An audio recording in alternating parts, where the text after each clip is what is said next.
let's talk about some of the parts and stuff that I got for the truck in between really the beginning of the last video till now. First, I'm going to start with this. Check these bad boys out. So, found them on Marketplace, and the guy said that they were Boyd Coddington magnetos, which they look a lot like magnetos. One of them was damaged. I like to do things the hard way. So the guy said, well, if you can get the center from this one straightened, you can get a hold of Coddington and he'll put a new barrel on it. So I got the center and I was like, well, I'll just see if he's got a whole wheel, see if he'll just put me a whole wheel together. And I called him. He says, oh yeah, I got that center. Sent him all my information and a picture of the wheel that I had, just in case what I had was not what I thought I had. And a day later he calls back and says, we can't do that because it's not a magneto. It is actually, I think he said an Intrigue, which he's a man. I'm sure he knows what he's talking about. But I can't find a picture of that wheel anywhere. So I don't know, maybe they're rare. Anyways, I'm going to try to fix the other center and see if he'll put a barrel back on it. I've really fallen in love with the wheels since picking them up, and they look really good under the truck like you saw in the last episode. And if they are rare, that makes me want them all the more. But if I can't get anything to happen there, I found these in my buddy's scrap pile. And these are going to have to do until then. They are Dakota pattern. So they're 6 on 5 and 6 on 4.5. But they're Billet Specialty GT58s. 16 by 8s, and they'll work. They'll work for now. Got a quote on getting them cleaned up. I'm not going to have a whole lot of money in them, and I think they'll work really well for now. Check out what else came in the mail.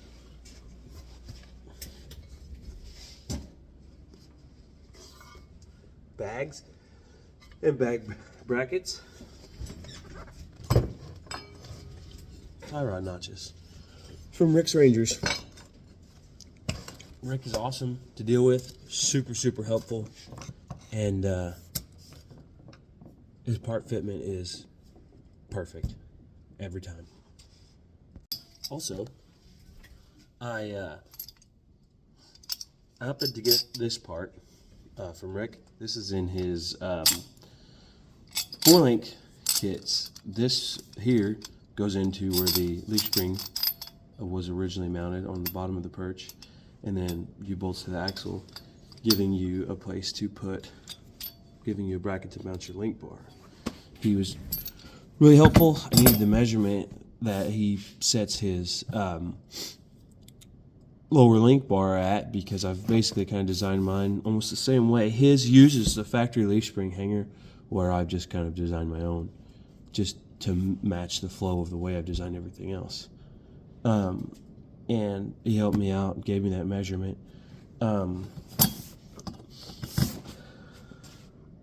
So support the man, keep him in business. I appreciate him a lot. Also, for my fuel cell, which I'm going to have to build, he's got this ring that you weld in, and your factory sending unit goes in here, and you can run your factory sending unit. So that's super handy. Now on to the parts that I've engineered myself. This is how the frame rail turned out. Pretty dang cool. Pretty excited about this. Yeah, proud of it. I can't wait till we get her installed and put together. Everything's gonna look great. Here's my front 4-link cross member. And I've got video of doing some cutting and some engineering of this, of all this stuff. Well, all of my stuff. And this one I got a little bit wrong. I did my measurements wrong. So this is my drive shaft clearance, and I don't think it's going to be high enough. Looking at others like the one that Rick's got, it looks like this is at the top of the frame rail, or maybe, and then maybe even more of a recess. So I've got to,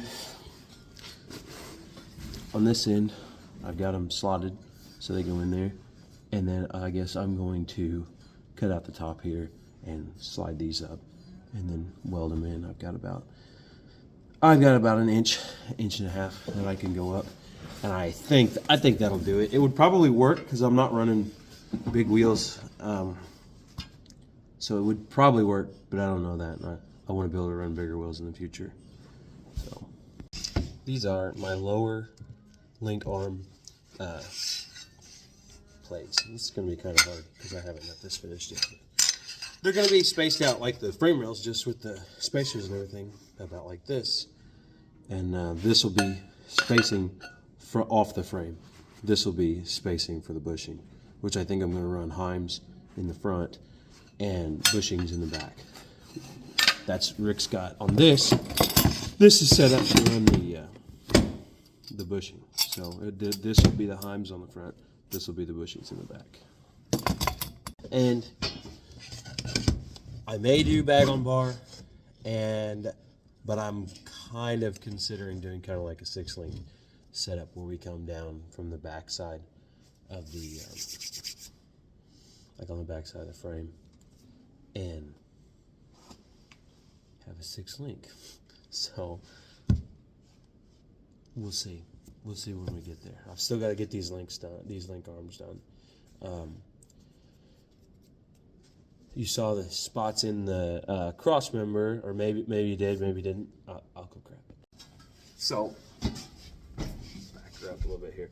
So spots in these openings here, there's going to be plates welded in, and then bolts going through here so that Heims go here and here. And then I'm going to do one single link on the axle so far. If you have opinions and that's not going to work, maybe let me know. This is my first bag truck. I've been studying suspension for a long time. I built my 4-link years ago for my static drop. But I don't know anything about, I have not ridden or done much with a bag truck yet. So if you see something I'm doing wrong, you got input, feel free to talk to me about it. So hopefully this gives you a little bit of an idea of what I'm after here. This obviously will go down inside the frame, and then my other bag brackets, or my link brackets, they go through the factory leaf spring hanger holes. And I kind of just making do with the material that I've got laying around, made those. They'll weld in there. I'm going to put, I've got the same spacer material here, is going to go directly through the tube so that everything will not, so it won't crush once we finally get bolts in it.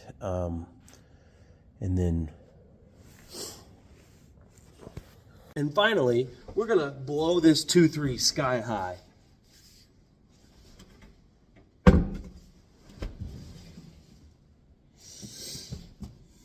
No, we're not. I'm just kidding.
times looking at something on the computer and seeing it in real life.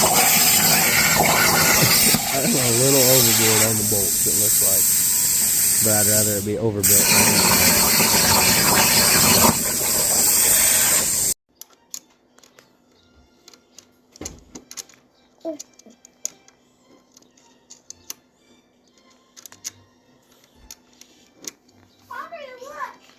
Oh.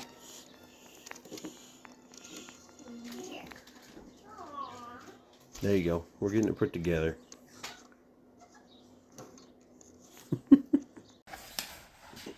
So I'm gonna do a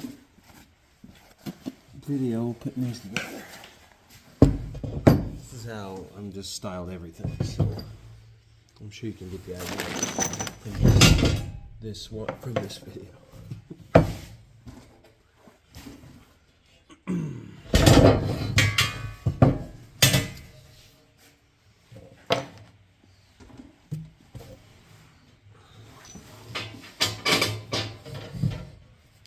These are 7/16 bolts, and this is 3/8 pipe. So 3/8 schedule 40, and everything fits pretty good.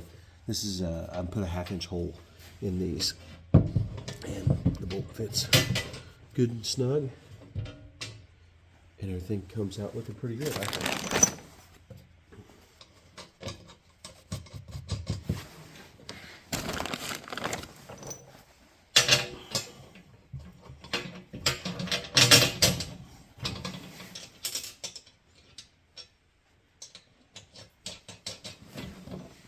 My initial inspiration for this truck was the Mazda, I think it's a B series, and it says rotary, I think it says rotary power on tailgate, but it's done, the frame of the truck is done like, it's independent in the rear, and it's like on A-arms and torsion bars, and the bags are on the end of the torsion bars. I've always, ever since I saw that truck for the first time, pictures of it, thought that was awesome. And this is not even really all that much like that. I originally thought about potentially like doing the same, I guess when you want to call bridge. I think that truck looks like a bridge. So I originally thought about kind of cutting the insides out of these and making it a little bit more like a skeleton. But this is what we've come up with. This is where I'm at. And I like what I've got. I think it's really neat. These 5 here. These 5 right here are all going to be longer bolts, because there's a plate, I've got it drawn, I just haven't cut it yet, that goes here, and then going to kind of have the same design as a cross member over there, which we'll look at here in just a second. It's got slots in it, and then gussets that are going to come up like this, and then the bridge is going to come up and go across, but we'll look at that later.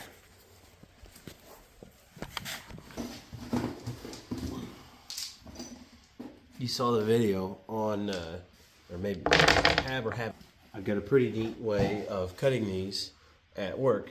Our bandsaw is really cool, but it's still going and putting them in the lathe and facing them off and making them all square. That was not all that fun.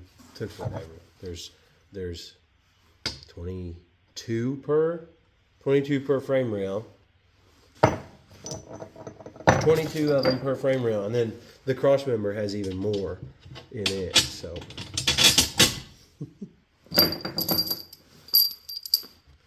that part of it wasn't fun.